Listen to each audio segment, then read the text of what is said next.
आधी हकीकत आधा फसाना।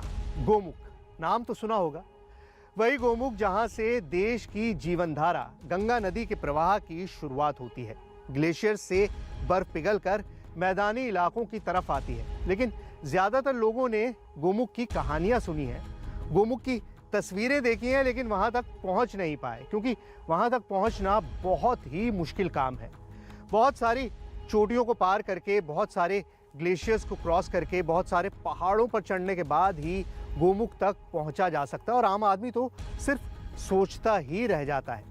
लेकिन आधी हकीकत आधा फसाना की टीम ने तमाम खतरों का सामना करके गोमुख तक का सफर तय किया। क्यों? एक सच्चाई का पता लगाने के लिए, और इस सच्चाई का पता लगाने के लिए आज के गोमुख को तलाशना बहुत जरूरी था।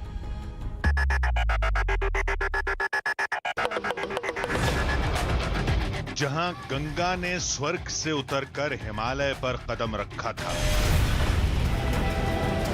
कहते हैं वो गोमुख अब सूख रहा है, सिकुड़ रहा है, उसका मुंह बंद हो रहा है, वो छोटा होता जा रहा है। कहते हैं हिमालय की गोद में एक अनहोनी हुई, कुछ हलचल मची, जिसने इस पौराणिक गोमुख पर्वत की दशा बदल कर रख दी। 20-25 वर्ष में एक गंदी नाले के रूप में गंगा बहेगी। पूरे हिमालय में, पूरे दुनिया में ग्लेशियर रिसीड करते धीरे धीरे धीरे धीरे पीछे चल रहे हैं। तो कैसा है आज का गोमुख? क्या वो वाकई सूख रहा है? क्या उसका मुंह सिकुड़ता जा रहा है? क्या गोमुख में पानी खत्म हो रहा है? अगर ऐसा है तो गंगा में पानी कहां से बह रहा है? क्या हिमालय की गोद में किसी नए गोमुख ने जन्म ले लिया है? आज गोमुख से जुड़े हर रहस्य से पर्दा उठेगा,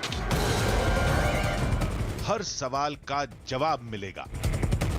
इस बोर्ड पर आप साफ तौर पर देख सकते हैं, लिखा हुआ है कि आगे पत्थर गिरने का खतरा है, कृपया सावधानी पूर्वक चलें। पैर जो है वो कभी भी कहीं भी फिसल सकता है। तमाम मुश्किलों को सहते हुए, सभी खतरों को पार करके न्यूज़ 18 इंडिया की टीम आज के गोमुख को टीवी स्क्रीन पर दिखाकर ही दम लेगी।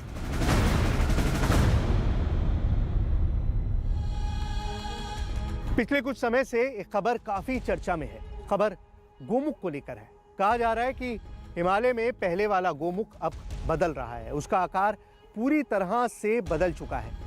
शोध से जुड़े कुछ लोगों के मुताबिक तो हिमालय में अब पहला वाला गोमुख रहा ही नहीं है, उसकी जगह एक नए गोमुख ने जन्म ले लिया है। हिमालय से लौटे कुछ साधु संतों के हवाले से कहा जा रहा है कि गोमुख का रूप पूरी तरह से बदल चुका है, उसका मुख लगातार बंद होता जा रहा है। लेकिन ये सब सिर्फ बातें हैं, लोग सुनते हैं, सुनाते हैं, और ये बातें आग की तरह फैल जाती हैं, लेकिन सच क्या है ये किसी को भी नहीं पता। फिर हमारी टीम ने फैसला किया कि हम वहां जाकर इस सच का पता लगाएंगे। अगर गोमुख का रूप वाकई बदला है तो उसे अपने कैमरे में कैद करेंगे और आपको दिखाएंगे कि गोमुख अब कैसा दिखता है।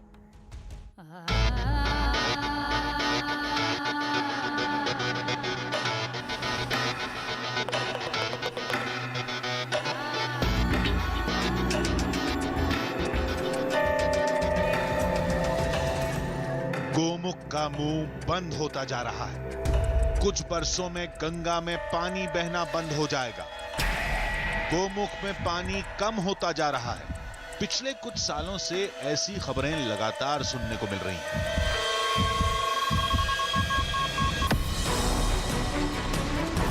कोई इसके लिए क्लाइमेट चेंज को वजह मानता है, तो कुछ इसे पौराणिक रहस्यों से जोड़ते हैं। लेकिन हकीकत क्या है किसी को नहीं पता।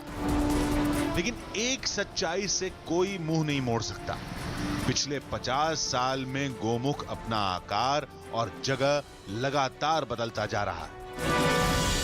अगर आप बहुत पहले कभी गौमुख गए होंगे कि तो गौमुख का बड़ा स्पेक्टिकुलर व्यू था। उसमें करीब वो 60 मीटर ऊंचा और 90 मीटर चौड़ा हुआ करता, बहुत अच्छा सा उसका गुम्बदनुमा उसका व्यू हुआ करता था। लेकिन आज आपने देखा 2016 में डेब्रिस फ्लो के कारण जो है उसका जो स्नाउट है वो करीब आधा नीचे दब गया और आधा ऊपर से टूट कोलैप्स हो गया। तो अब वो स्पेक्टिकुलर व्यू गौमुख का नहीं दिखता। पूरे हिमालय में, पूरे दुनिया में ग्लेशियर रिसीड करते धीरे धीरे धीरे धीरे पीछे चल रहे हैं। तो वो तो एक सच्चाई है और हमें स्वीकार करनी पड़ेगी। गंगोत्री ग्लेशियर पर शोध करने वाले इस वैज्ञानिक ने गौमुख की 2 तस्वीरें भी दिखाई, एक 2017 से पहले की, एक 2017 की।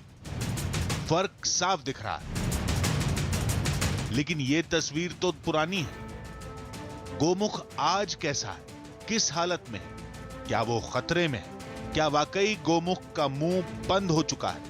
अगर ऐसा है तो गंगा में पानी कहां से आ रहा है?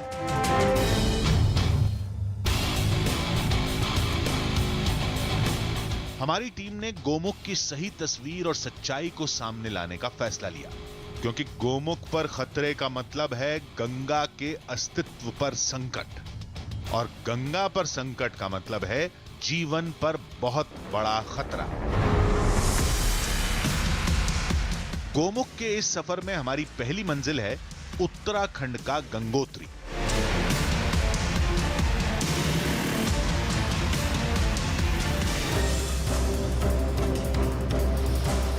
आज गंगोत्री की गिनती देश के अहम धामों में होती है।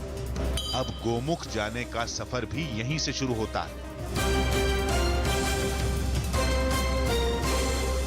गौमुख जाने के लिए आप उत्तरकाशी से सबसे पहले पहुंचते हैं गंगोत्री धाम। गंगोत्री धाम उत्तराखंड के 4 धामों में से एक धाम है और इस धाम का निर्माण इसलिए हुआ था क्योंकि राजा भगीरथ ने गंगा माता को इसी जगह पर धरती पर बुलाया था। और कहा जाता है कि अगर आपको गौमुख जाना है तो गौमुख जाने से पहले आपको इस धाम में पूजा अर्चना करनी होगी।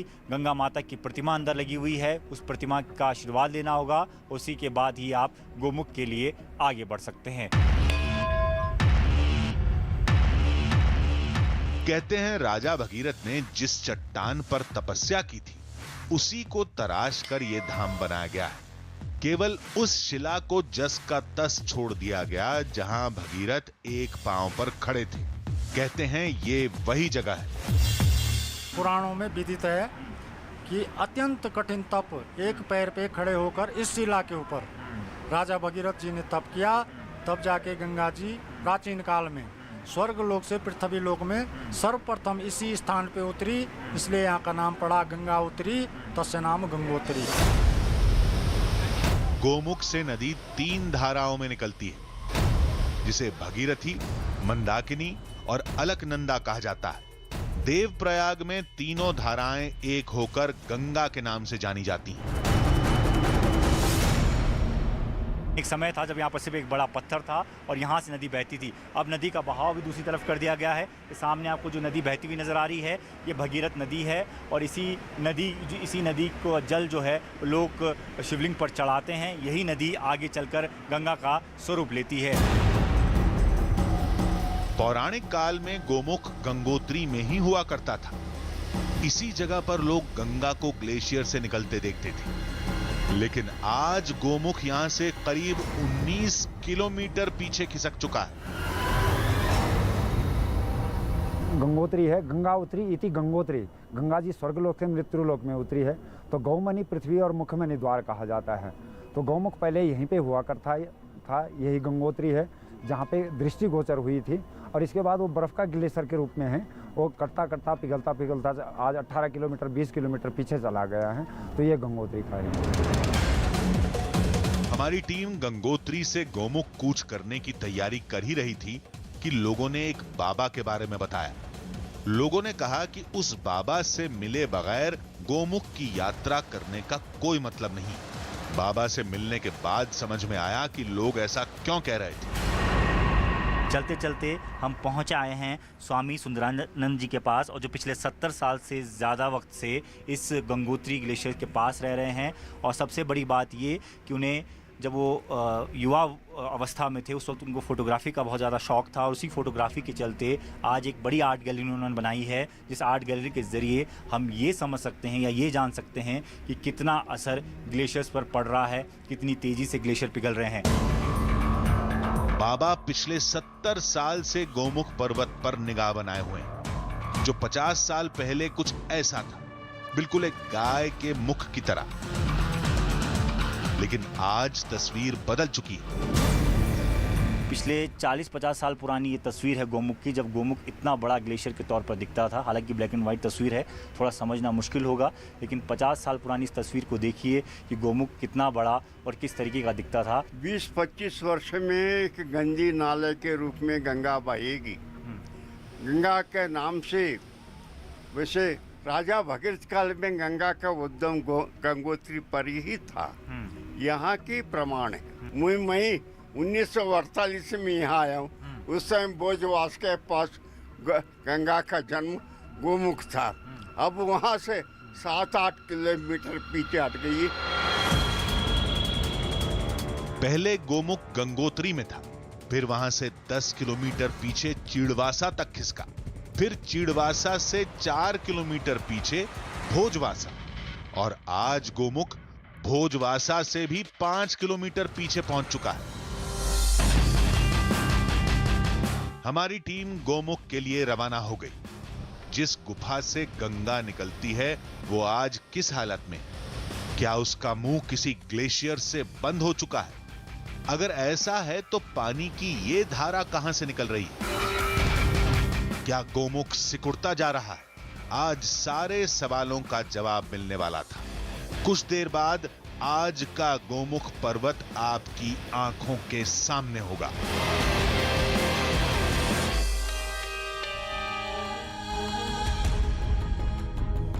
हो सकता है आप में से कुछ लोगों ने गोमुख को पहले देखा हो, लेकिन आज वहां तक जाने की इजाजत किसी को भी नहीं है। वहां सिर्फ कुछ गिने चुने लोग ही जा सकते हैं, जैसे साइंटिस्ट या फिर वो लोग जो रिसर्च कर रहे हैं। सवाल ये पैदा होता है कि ऐसा क्या खतरा है जो लोगों के जाने पर रोक लगा दी गई है।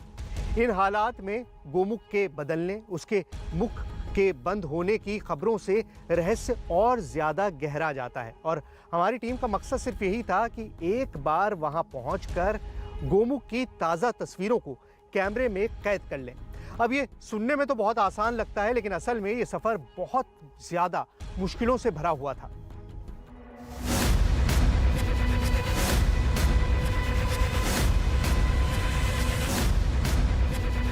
गंगोत्री से गोमुख की दूरी करीब 19 किलोमीटर है, जिसे तय करने में 24 घंटे से ज्यादा का वक्त लगेगा। हम जैसे ही गंगोत्री से आगे बढ़े, वहां के नजारों ने हमें हैरत में डाल दिया।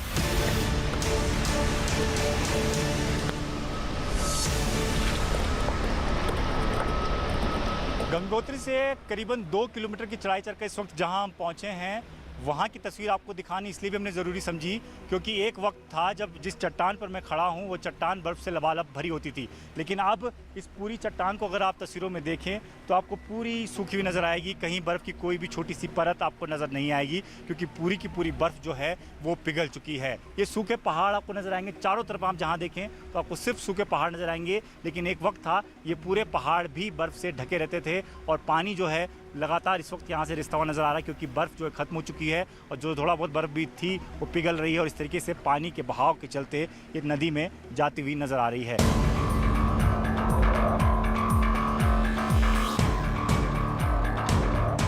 इन पथरीले रास्तों से मंजिल तक पहुंचना एक बड़ी चुनौती थी। रास्ते में कई छोटे झरने भी थे जिन्हें इन कच्चे पुलों से पार करना होता है। गंगोत्री से जब हम गौमुख के लिए चले थे तो हमें लगा था कि रास्ता जितना आसान हमने सुना है या पढ़ा है उतना ही आसान होगा, लेकिन जब हमने चलना शुरू किया तो कुछ किलोमीटर बाद ही समझ आया कि चीज़ें उतनी आसान नहीं हैं। आपको इस तरीके से पथरीले रास्तों से होते हुए गुजरना पड़ेगा और उसके बाद कुछ जगहें तो ऐसी भी आएंगी जहां पर आपको इस तरीके से कच्चे पुलों से होकर गुजरना पड़ता है। ये पुल आमतौर पर इसी तरीके से बनाए जाते हैं, लेकिन बताया जाता है कि जब पानी का बहाव काफ़ी ज़्यादा होता है तो ये पुल जो हैं वो टूट जाते हैं। ऐसे में हर साल इस तरीके के पुल बनाए जाते हैं, यानी कि अगर ये पुल कच्चा पुल जो है जिसमें कि ज़्यादा देर तक मैं खड़ा भी नहीं रह सकता, जिसे मुझे क्रॉस करना पड़ेगा, इस पुल को आमतौर पर क्रॉस करते समय भी कई बार ये टूट जाता है। तो ये यात्रा इतनी आसान नहीं है, काफ़ी ज़्यादा मुश्किल है।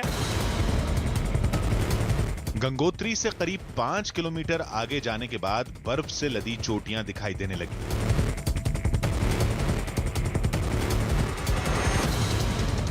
रास्ते की मुश्किलों और कठिन चढ़ाई से टीम थोड़ी सहम गई थी। तभी कुछ ऐसा दिखा जिससे इरादे मजबूत हो गए। कुछ यात्री भी हमें मिले हैं जो कि दूर दराज से यहाँ आते हैं, और उनकी हिम्मत देखिए, तस्वीर देख के आप समझ जाएंगे कितनी बड़ी हिम्मत है कि 19 किलोमीटर गोमुख तक ये लोग चल के नीचे आ रहे हैं। आप कहाँ से आए हैं सर? हरियाणा बोलो। हरियाणा से आए हैं। तो आप हर साल आते हैं यहाँ पे? हर साल आता हूँ। क्या घूमने आते हैं या जल लेने आते हैं? जल लेने आता हूँ। अच्छा, कांवड़ जब वाला जल लेने आते हैं? कावड़ लेना। अच्छा, तो ये इतनी मुश्किल नहीं होती है थोड़ा सा इस तरीके से आपको इन सब रास्तों में? बोला हिम्मत देता बोला। अच्छा। गोमुख का जिक्र कई पौराणिक ग्रंथों में मिलता है, लेकिन हमारी मंजिल तो आज का गोमुख था, जिसके सफर में कुछ घंटे की यात्रा के बाद हमारी टीम चीड़वासा में थी। गंगोत्री से अब करीबन हम 10 किलोमीटर ऊपर आ चुके हैं, और अब हम जहां पहुंचे हैं उस जगह का नाम है चीड़वासा। चीड़वासा इसलिए क्योंकि इसके आसपास सिर्फ चीड़ के पेड़ ही नज़र आते हैं। तस्वीरों में आपको दिखाने की कोशिश करते हैं। लंबे लंबे जो पेड़ आपको नज़र आ रहे हैं ये दरअसल चीड़ के पेड़ हैं, जो आमतौर पर पहाड़ों पर ज़्यादा नज़र आते हैं, और इस पूरे इलाके में चीड़ के पेड़ काफ़ी ज़्यादा हैं, इसलिए इस इलाके को चीड़वासा कहा जाता है। जहाँ तक ऊंचाई की बात करें, 10 किलोमीटर चढ़ चुके हैं, और 10 किलोमीटर चढ़ने के बाद जो ऊंचाई है उस ऊंचाई के बारे में यहाँ पर लिखा हुआ है, ऊंचाई 3600 मीटर, यानी कि 3600 मीटर की ऊंचाई पर हम इस वक्त मौजूद हैं। काफ़ी ऊपर आ चुके हैं, इसलिए थोड़ी सी परेशानी ज़रूर हो रही है चढ़ने में भी, सांस लेने में भी, क्योंकि जैसे जैसे ऊपर चढ़ते हैं वैसे वैसे थोड़ी परेशानी और ज़्यादा बढ़ जाती है। लेकिन अभी हम सिर्फ 10 किलोमीटर चढ़े हैं, 9 किलोमीटर और जाना बाकी है, उसके बाद हमें गोमुख के दर्शन हो पाएंगे। चीड़वासा से आगे बढ़ते ही मौसम रंग बदलने लगा। ऑक्सीजन की कमी, धुंध से देखने में दिक्कत और पथरीले रास्ते, मुश्किलों में कोई कमी नहीं थी। हम जैसे जैसे गोमुख के रास्ते में आगे बढ़ते जा रहे हैं वैसे वैसे मौसम भी खराब होता जा रहा है। इस वक्त की स्थिति ये हो चली है कि कोहरा काफ़ी ज़्यादा घना हो चुका है, और सामने का रास्ता बिल्कुल भी नज़र नहीं आ रहा। अगर हम अपनी नज़र से देखें तो सामने कुछ नहीं है, कैमरे की नज़र से आपको दिखाएं तो आप भी देख सकते हैं कि आपको थोड़ी दूरी तक, यानी कि सिर्फ 20 से 25 मीटर की दूरी तक आपको चीज़ें दिखाई देगी। उसके बाद घना कोहरा है। घने कोहरे में हमें एक शख्स आता हुआ दिखाई दिया।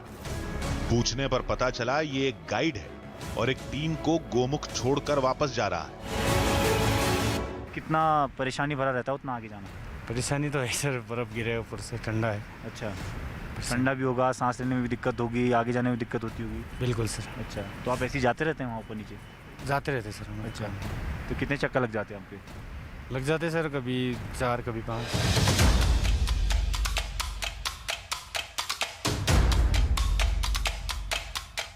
कुछ देर बाद हमारी टीम चढ़ाई के उस पॉइंट तक पहुंच गई जिसे सबसे खतरनाक माना जाता है। जिस रास्ते पर हम चल रहे हैं वो कितना खतरनाक है उसकी तस्दीक करता है ये बोर्ड, जिस बोर्ड पर आप साफ तौर पर देख सकते हैं लिखा हुआ है कि आगे पत्थर गिरने का खतरा है, कृपया सावधानी पूर्वक चलें। यही वजह है कि जो ट्रैकर्स हैं, जो यहाँ तक यात्री आते हैं, वो बहुत मुश्किल से आते हैं और इससे आगे नहीं जा पाते, क्योंकि यहाँ आमतौर पर कुछ इस तरीके की तस्वीर आपको दिखाएं तो बड़े बड़े पत्थर आपको नज़र आ रहे हैं, जो कि बहुत अटके हुए ज़रूर नज़र आ रहे हैं इस वक्त, लेकिन कभी भी नीचे गिर जाते हैं। ख़ास तौर पर जब बारिश ज़्यादा होती है या जो ग्लेशियर्स पिघलते हैं, पानी जब साथ में नीचे बहता है तो उस पानी के बहाव के साथ साथ ये पत्थर भी नीचे गिरते हैं। कुछ इसी तरीके का खतरा इस पूरे रास्ते पर रहता है, और हमें भी यही कहा गया है कि रात होने से पहले पहले हमें ये रास्ता क्रॉस करना होगा, क्योंकि रात के वक्त ऊपर से अगर कोई पत्थर गिरा तो हमें नज़र नहीं आएगा। अंधेरा होने वाला था, बारिश शुरू हो चुकी थी, रात में गोमुख की यात्रा करना मना होता है। ऐसे में हमारी टीम भोजवासा पहुंची। गोमुख की यात्रा करने के लिए ये 14 किलोमीटर बाद जो ये भोजवासा है, वहाँ पर इस तरीके की व्यवस्था जो है वो कराई गई है।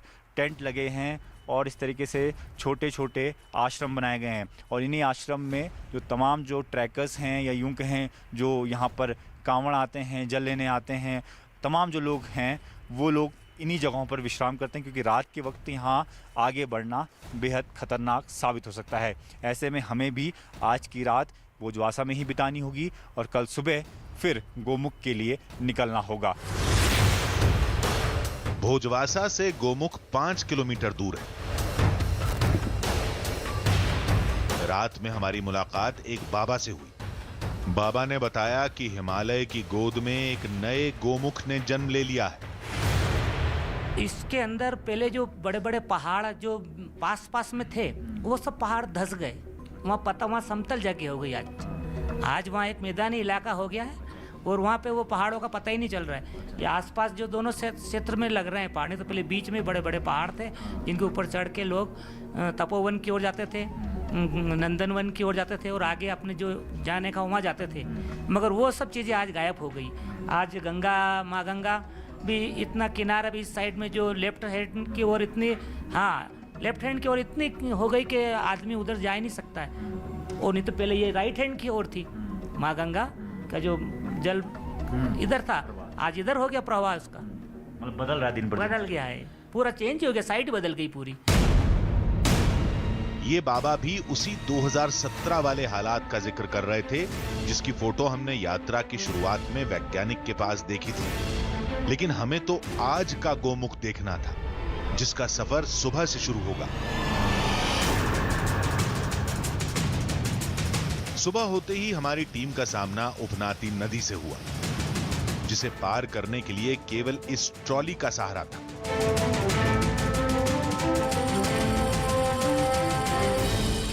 इस वक्त हम एक ट्रॉली की मदद से इस पूरी नदी को क्रॉस करने की कोशिश कर रहे हैं, क्योंकि आमतौर पर जब आपको गोमुख जाना होता है तो ऐसे ही रास्तों से जाना होता है।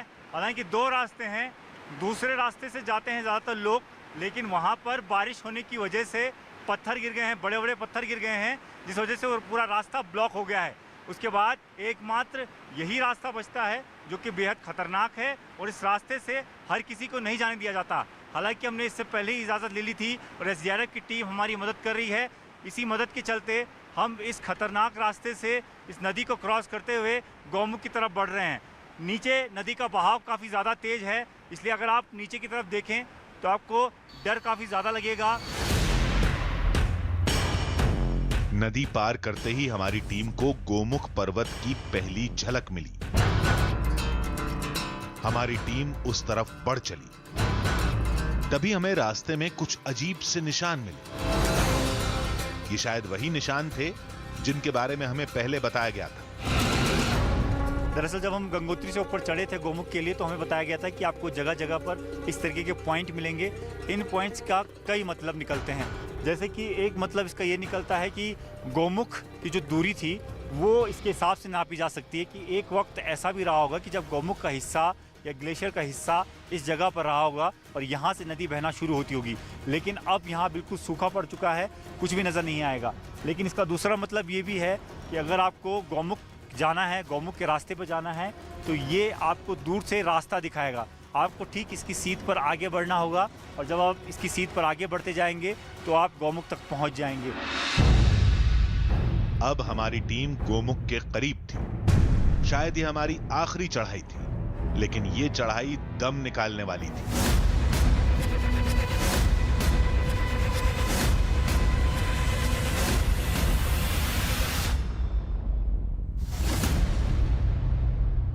इस चढ़ाई को आपको इन पत्थरों से होकर पार करना होता है, कि पत्थर ऐसे हैं कि कभी भी कोई भी पत्थर फिसल सकता है। इसलिए आपको बड़ी ध्यान से जो है इसमें पैर रखना होता है और उसी के हिसाब से आपको ऊपर चढ़ना होता है, क्योंकि आपका पैर जो है वो कभी भी कहीं भी फिसल सकता है।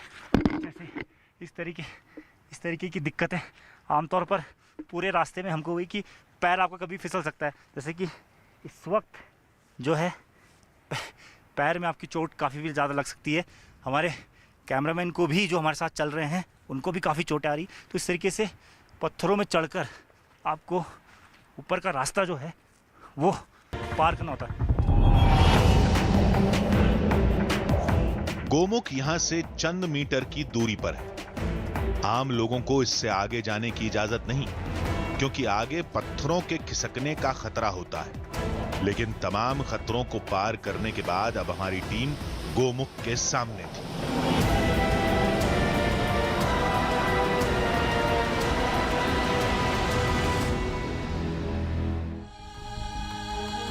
तमाम मुश्किलों और एक कठिन यात्रा के बाद हमारी टीम गोमुख पर्वत के सामने थी। लेकिन हमारा काम यहाँ खत्म नहीं होता, हमारा असल काम तो यहाँ से शुरू होता है। क्या गोमुख वाकई बदल गया है? क्या गोमुख का मुंह लगातार बंद हो रहा है?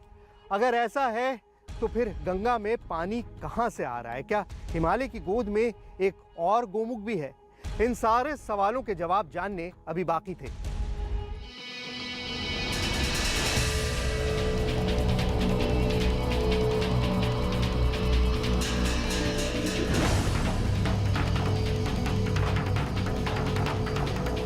गंगोत्री से 19 किलोमीटर की चढ़ाई के बाद गोमुख पर्वत हमारे सामने था। एक विशाल गुफा से जल तेजी से बह रहा था।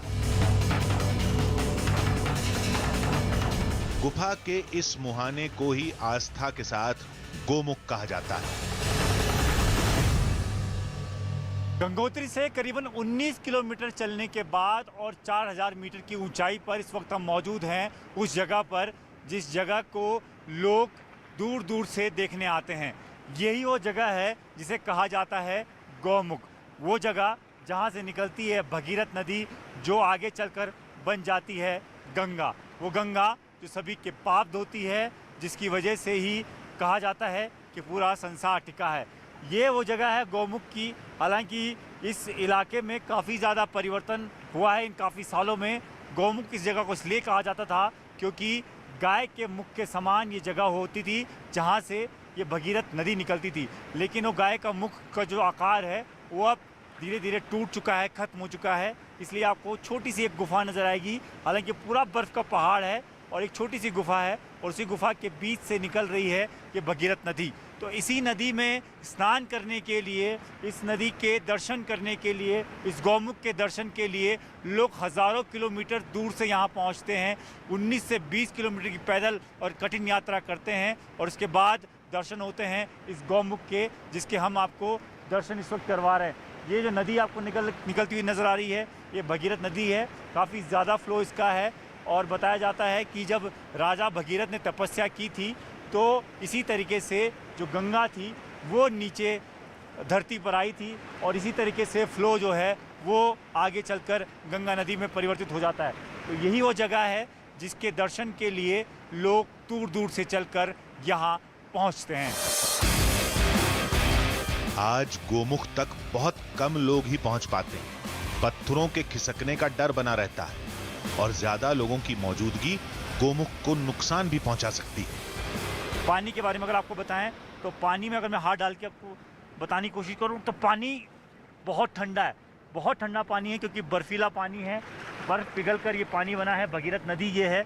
और इस पानी में स्नान करना अपने आप में बहुत बड़ी चुनौती है। लेकिन ये कहा जाता है कि जो भी श्रद्धालु यहाँ गौमुख पर पहुँचता है उसे इसमें स्नान करना ज़रूरी है। अगर उसमें स्नान करता है उसके सारे पाप धुल जाएंगे।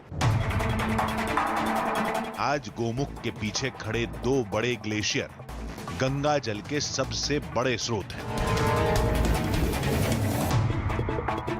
सामने इसके ठीक पीछे भगीरथ पर्वत है, जिस पर्वत से ही ये ग्लेशियर पिघलकर ये नदी का स्वरूप लेते हैं और ये जो पूरा इलाका है वो गोमुख कहलाता है। गंगोत्री ग्लेशियर का पूरा इलाका है और इस गंगोत्री ग्लेशियर को अगर आप ध्यान से देखें तो आधे से ज़्यादा ग्लेशियर की जो बर्फ़ है वो पिघल चुकी है। बस गोमुख का एक छोटा सा अंश जो है वो बाकी रह गया है। तो पिछले कई सालों से जो गोमुख का अंश है वो लगातार घटता जा रहा है। पिछले 70 साल में गोमुख बहुत तेजी से बदला है। करीब 50 साल पहले गोमुख कुछ ऐसा था, फिर 2017 में सिकुड़कर छोटा हो गया। गंगा के प्रवाह की दिशा भी बदल गई। लेकिन अब तस्वीर बिल्कुल बदल चुकी है। वक्त के साथ आकार घटता जा रहा है। फिलहाल अगर इस गौमुख की बात करें तो ये अब सिकुड़कर काफ़ी छोटा हो चुका है। लेकिन बताते हैं कि जब इसका असली स्वरूप था तब ये पूरा गौमुख जो हुआ करता था ये 4 किलोमीटर चौड़ा था और 25 किलोमीटर लंबा था। 4 किलोमीटर चौड़ा और 25 किलोमीटर लंबा। आप समझ सकते हैं कि कितनी बड़ी जगह पर ये पूरा गोमुख बना हुआ था।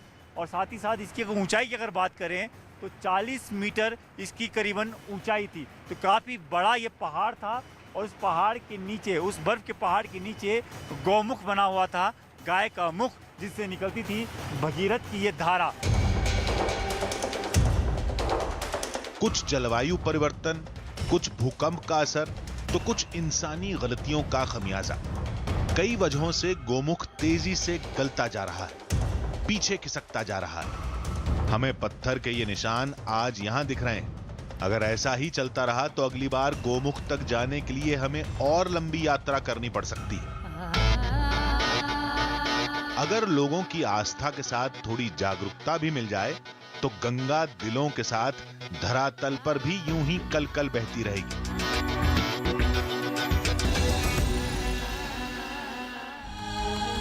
देखिए, सच है कि गोमुख का सफर जानलेवा हद तक मुश्किल है। हर इंसान वहां तक नहीं पहुंच सकता, लेकिन सच्चाई ये भी है कि प्रकृति में आ रहे बदलाव का असर हिमालय में भी दिखने लगा है। ग्लेशियर्स लगातार सिकुड़ रहे हैं, पानी का बहाव कभी बहुत तेज हो जाता है और कभी धीमा हो जाता है, और इन सारे बदलाव का असर गोमुख पर भी नजर आने लगा है। तो चलिए, अगले हफ्ते हम फिर मिलेंगे एक नई कहानी के साथ, जिसमें थोड़ा सच होगा, थोड़ा बहाना, आधी हकीकत